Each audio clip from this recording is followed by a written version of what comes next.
The Houston Rockets are 8-2 in their last 10 games and have just put together a 6-game win streak. In this time, Jalen Green has been unstoppable. Pair this with the falling of the Warriors as they sit as 5-5 in their last 10 games, and the Lakers sit as 6-4 in their last 10 games. The Houston Rockets legitimately have a chance to catch that 10 seed as they are just 2.5 games behind.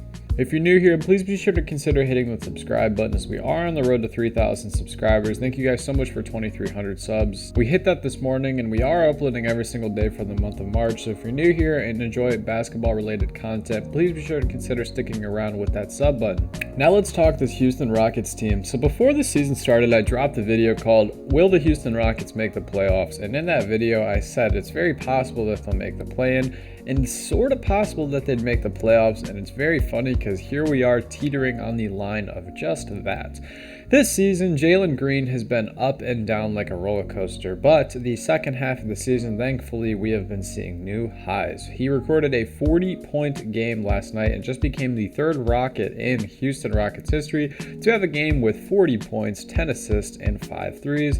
Side note, it's pretty funny that he's the third Rocket to ever do that. The other one is Tracy McGrady, and the other one is James Harden, who did it 19 times. Just quick nod to James's greatness. One thing about Jalen Green's game that we are hoping to see improve is the fact that we would like to see his playmaking improve as Kevin Porter Jr. is no longer a part of this team.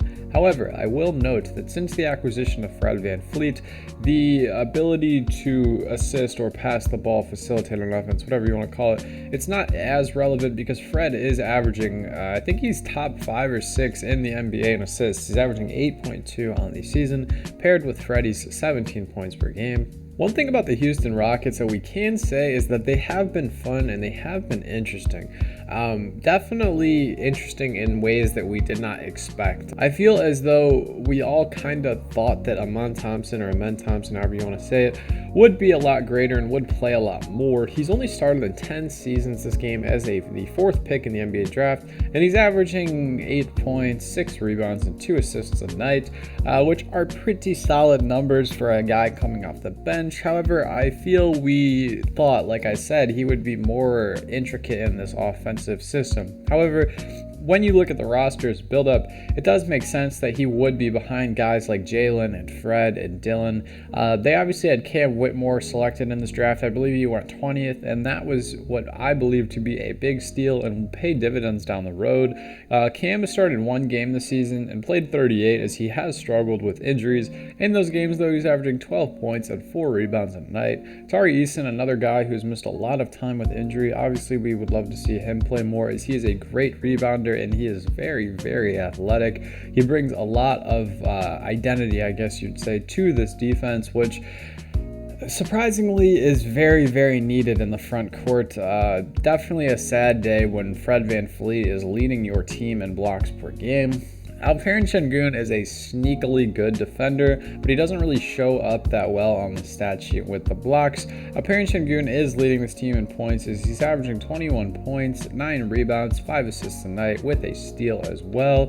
Alperen Sengun, I have a ton of love for his game. I just hope that as the team grows and he has a lower usage rate, I hope that his turnovers go down because he's honing in on almost 3 turnovers a game. Say what you want about this Rockets team, but one thing you have to give them is that they are a fun team to watch and they definitely have a lot of talent. There is just some big glaring issues with this team, and the first one, like I mentioned, is the defense in the front court. As we stand, the Rockets are 8th in defensive rating, which is amazing that they have a top 10 defense, but a lot of this comes from their success on the perimeter. It's interesting to note that they're top 8 in defensive rating, yet they are bottom 24. I mean, they are 24th in blocks per game. And then they rank 9th in steals per game. Outside of their defensive ups and downs, one thing that really they have struggled with is 3-point percentage.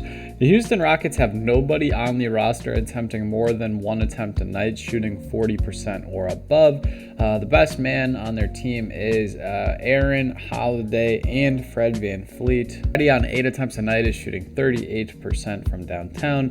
Dylan Brooks has struggled from 3 this season. Jabari Smith is improving. And And then you have Jalen Green shooting 32% on 7 attempts a night, guys.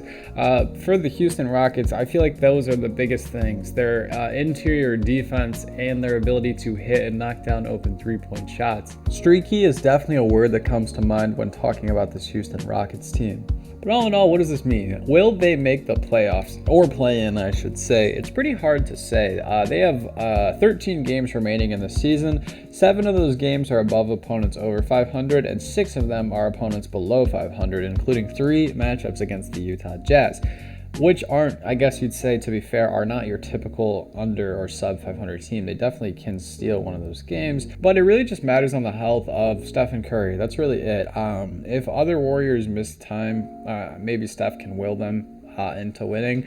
Right before the All-Star break, we saw a little bit of potential of what this team can look like when they're clicking, as the Warriors, I think, won 6 or 7 straight going into the All-Star weekend. But making YouTube videos is all about being bold, so I am going to say that the Houston Rockets will finish as the 10th seed and they will make the play-in. I don't think they will win any games in the play-in, but I think them making it is enough.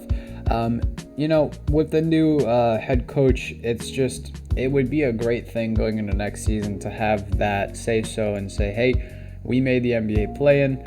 Yes, we didn't do anything in it, but we did make it after having a very up and down season. But what do you guys think? Will the Houston Rockets make the NBA play-in? Will they just shortly miss? Let me know in the comments below. If you made it this far, appreciate your support as always. Hope you have a great rest of your day. Stay happy, live and blessed. Peace.